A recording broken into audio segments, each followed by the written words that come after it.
جس کی وجہ سے ان کے پروفٹ جو تھے وہ ملٹیپلائی ہوئے اور ان کو زیادہ فائدہ ہوا اس چیز میں. تو Bibi Khadija was really impressed کہ یا دس از سم تھنگ کہ انہوں نے مطلب if he didn't want to he didn't have to مگر اسٹل انہوں نے ان کا فائدہ کرایا. تو شی واز ریئلی امپریسڈ. انہوں نے میسرہ کو بلایا اپنے غلام کو اور کہا کہ آپ نے اس بندے کے بارے میں کیا دیکھا وہاں پورے قافلے میں کے جو سفر میں. تو ظاہر ہے اس نے اگین گواہی دی کہ میں نے اس سے سچا بندہ کہیں نہیں دیکھا. قریش تو مجھے اپنے غلاموں کی طرح ٹریٹ کرتے تھے اس سے پہلے, اور یہ ایسے مجھے ٹریٹ کر رہے تھے جیسے میں ان کا کوئی سگا بھائی ہوں, مجھے اپنے ساتھ کھلا رہے ہیں, اپنے ساتھ بٹھا رہے ہیں. تو انہوں نے میری اتنی عزت اکرام کی کہ he is a man of honour, he is a man of character.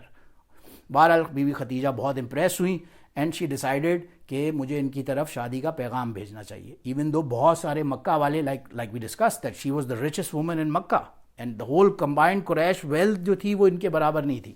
تو lot of people were very anxious to marry her, مگر انہوں نے اپنی ایک باندی, نفیسہ نام آتا ہے کتابوں میں لکھا ہوا, اسے بھیجا. وہ نبی علیہ الصلوۃ والسلام کی خدمت میں گئی اور اس نے نیگوسیشنز کی اور اپنا پروپوزل بی بی خدیجہ کا رکھا اور انہوں نے وہ پروپوزل ایکسیپٹ کیا and that's how they got married.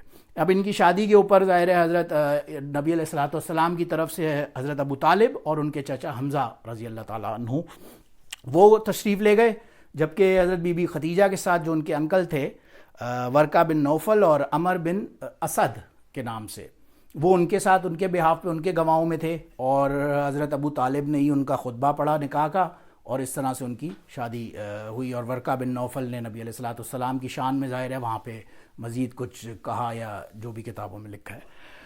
In it self حضرت بی بی خدیجہ رضی اللہ عنہ کا ظاہر ہے مقام و مرتبہ تو اتنا اعلیٰ تھا کہ اس میں جتنا بھی ڈسکس کریں کم ہے. ایک روایت میں آتا ہے امی عائشہ رضی اللہ عنہ فرماتی ہیں کہ نبی علیہ الصلوۃ والسلام ہر وقت ان کی زبان پہ یہی ہوتا تھا, ختیجہ ایسی تھی, ختیجہ ویسی تھی, ایٹسیٹرا. ختیجہ کے اتنی تعریفیں اور اتنے زیادہ, یہاں تک کہ بلکہ روایتوں میں آتا ہے ایون حضرت بی بی خدیجہ رضی اللہ عنہ کی کوئی دوستیں بھی کبھی تشریف لاتی تو نبی علیہ الصلوۃ والسلام ان کا بھی اکرام فرماتے تھے. تو امی عائشہ رضی اللہ عنہ شی آسکڈ ہم ون ڈے کہ ایسا کیوں ہے کہ ان کو تو گئے ہوئے ایک بوڑھی خاتون جن کی جب آپ سے شادی ہوئی تو شی واز 40 ایئرس, اب ان کو آپ یاد کر کر کے آج کیوں, شی واز کیوریس. انہوں نے کہا آپ سب کو معلوم نہیں ہے یہ جتنے اب آج مسلمان ہیں یہ تو میرے ساتھ تم سب تو آج موجود ہو نا, جب مجھے اللہ نے وہ اس طاقت دے دی, جب مجھے اللہ نے کامیاب کر دیا. Khadija was with me at the time when nobody was with me. She was the first person to accept Islam, not just as a woman, but in reality she was the first person to accept Islam. تو ان کا جتنا مرتبہ تھا وہ ظاہر ہے اپنی جگہ ایک الگ ہی اسٹیٹس تھا. اب بہرحال مین وائل ایک چیز اس کے ضمن ڈسکس کرنا ضروری ہے, خانہ کعبہ کی کنسٹرکشن بھی اسی دور میں پھر ہوئی دوبارہ سے. قریش نے یہ ڈیسائیڈ کیا جو خانہ کعبہ تھا وہ بہت زیادہ بوسیدہ حالت میں ہے تو اسے ریکنسٹرکٹ کیا جائے. The issue was there were few things. First of all خانہ کعبہ کی جو کنسٹرکشن ہے وہ میسنری کی بنیاد پر برکس سے ہوئی ہوئی ہے, جبکہ قریش کے ہاں جو گھروں بنانے کا نظام تھا وہ کلے سے ہوا کرتا تھا. تو they needed a lot of wood for that. They needed somebody who could specialize in masonry, جو ان کو اس wood سے اور اس طرح کی تخلیق بھی کر کے بنا کے برکس سے دکھائے. بہرحال اللہ کی شان اسی وقت ایک مکہ کے جدہ کے ڈاک یارڈ پہ کوئی شپ ریک ہوا اور اس میں سے ایمپل ووڈ برآمد ہوا اور قریش نے وہ سارا ووڈ وہاں سے خرید لیا. بٹ اس کے ساتھ ہی قریش نے شرط یہ لگائی کہ اس کنسٹرکشن کے دوران کوئی ایسا 2 نمبر کا پیسہ انوالو نہیں ہوگا. یعنی وہ قریش جو اس وقت مسلمان نہیں تھے, یہ وہ کافروں کی بھی انتہا کے کافر, لیکن یہ بات ان کو بھی معلوم تھی کہ حرام کا پیسہ اس خانہ کعبہ کی کنسٹرکشن میں نہیں ہوگا. اگر کسی عورت نے, کسی مرد نے کسی بھی فارم میں کوئی جوا ہے, کوئی انلیگل مینز ہیں, پروسٹیوشن ہے, کسی بھی طرح سے یہ پیسہ ارن کیا ہے تو وہ اس خانہ کعبہ کی کنسٹرکشن میں پیسہ نہیں ڈونیٹ کر سکتا. اس میں 100% صرف صحیح طرح سے جو حلال پیسہ ہوگا وہ بندہ پیسہ لگا سکے گا. بہرحال اللہ کی شان ہوا یہ کہ یہ پیسہ مزید تھوڑا سا شارٹ پڑ گیا, اب ظاہر ہے کیونکہ اتنی زیادہ اس کی ریکوائرمنٹس تھیں. تو بہرحال انہوں نے جب کنسٹرکشن کی تو ایک حتیم کا ایریا آج جو مکہ میں جائے وہ دیکھ سکتا ہے. جو حتیم کا ایریا آج ہمارے سامنے اوپن ہے وہ اسی وجہ سے ہے کہ there was a shortage of funds at that time so much کہ اتنی کنسٹرکشن ہوئی اور باقی کچھ ایریا ان کے پاس پیسے ختم ہو گئے تو انہوں نے اسے اوپن چھوڑ دیا. وہ آج بھی بہرحال اللہ کی حکمت ہے غالباً کہ ہم جیسا کوئی بھی جائے ہمیں توفیق مل جائے خانہ کعبہ کے اندر گویا نماز پڑھ رہے ہیں. تو اب کنسٹرکشن کے دوران اب باقی کام تو ہو گئے, لیکن اب خانہ کعبہ کو سب سے پہلے تو توڑنا شروع کریں اور گرائیں، یہ کون کرے؟ اب وہ ہیں تو بڑے کافر لیکن ڈرتے ہیں، خانہ کعبہ کی وال کو کون گرائے؟ تو وہ ایک سردار تھا ولید بن مغیرہ، اس نے کہا کہ میں بوڑھا ہو چکا ہوں، مجھے پرواہ نہیں ہے، میں جا کے توڑنا شروع کر. بہرحال اللہ کا حکم تھا، یہ ریکنسٹرکشن ہونی تھی. اس نے پوری وال کو گرانا شروع کیا، توڑنا شروع کیا. لوگوں نے دیکھا اچھا کچھ نہیں ہوا، اوکے. پھر بھی لوگ آگے نہیں آئے. لوگوں نے کہا پہلے تمہارے اپنے بچے یا تمہارا ساتھ دیں گے، تمہارے اپنے بچے جب توڑنا شروع کریں گے ہم دیکھیں گے، کچھ کسی کو نہ ہوا تب ہم سب انوالو ہوں گے اس میں.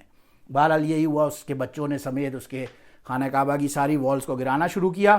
اور پھر سب لوگوں نے جب دیکھا کہ کوئی مسئلے کی بات نہیں ہے، سب انوالو ہوئے اور پوری والز گرائیں اور پوری ریکنسٹرکشن ہوئی. اینڈ دین فائنلی مشہور واقعہ ہم نے سنا ہے حجر اسود کا، جو حجر اسود اس زمانے میں ایک سیکرٹ سٹون آج بھی موجود ہے خانہ کعبہ کے بالکل کونے پہ. اس سٹون کو واپس لگانے کے لیے پھر لڑائی ہو گئی کہ اب یہ سٹون کون لگائے گا واپس. آپس میں ہر سردار یہ چاہتا تھا کہ یہ جو شرف ہے، یہ جو نوبل جاب ہے، یہ مجھے ملے کہ میں یہ پتھر اٹھا کے خانہ کعبہ میں لگاؤں.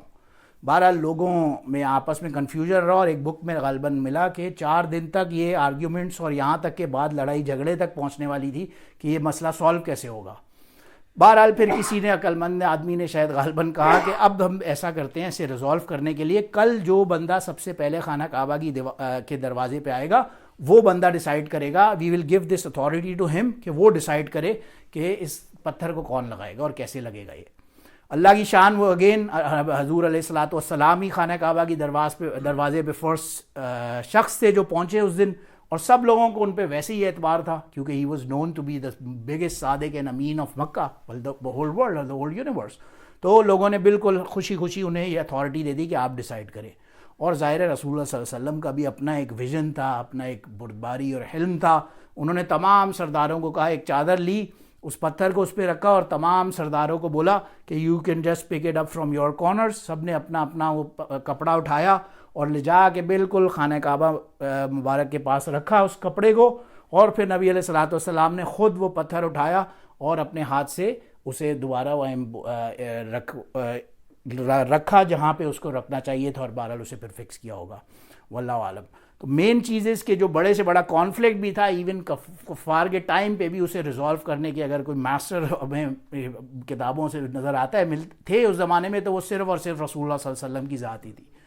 پھر فائنلی آگے چل کے ان کے بچے ہوئے، نبی علیہ الصلوۃ والسلام کی جو پروجنی تھی، اس میں بھی اگین حضرت بی بی خدیجہ رضی اللہ عنہ کا جو مقام اینڈ اسٹیچر تھا کہ نبی علیہ الصلوۃ والسلام کی جتنی بھی اولادیں تھیں ان میں سوائے ابراہیم کے تمام کی تمام حضرت بی بی خدیجہ رضی اللہ عنہ سے ہی تھی.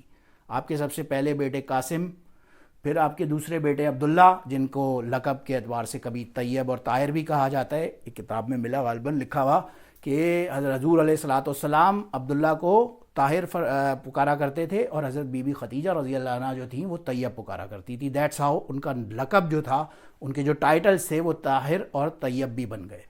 بہرحال ہز نیم واز عبداللہ. تو اینی ویز قاسم کا انتقال، جو بڑے بیٹے تھے ان کا انتقال غالباً روایات میں لکھا ہے کہ 6 یا 7 سال کی ایج تھی جب ان کا انتقال ہو گیا، اور رفلی عبداللہ کا بھی انتقال اسی ینگ ایج میں ہی ہو گیا. اور جو تھرڈ بیٹے تھے آپ کے ابراہیم، وہ حضرت بی بی ماریہ قبطیہ رضی اللہ عنہ سے تھے. وہ بالکل انفنٹ، بالکل نومولود ایج میں ہی، حالت میں ہی انتقال ان کا ہو گیا.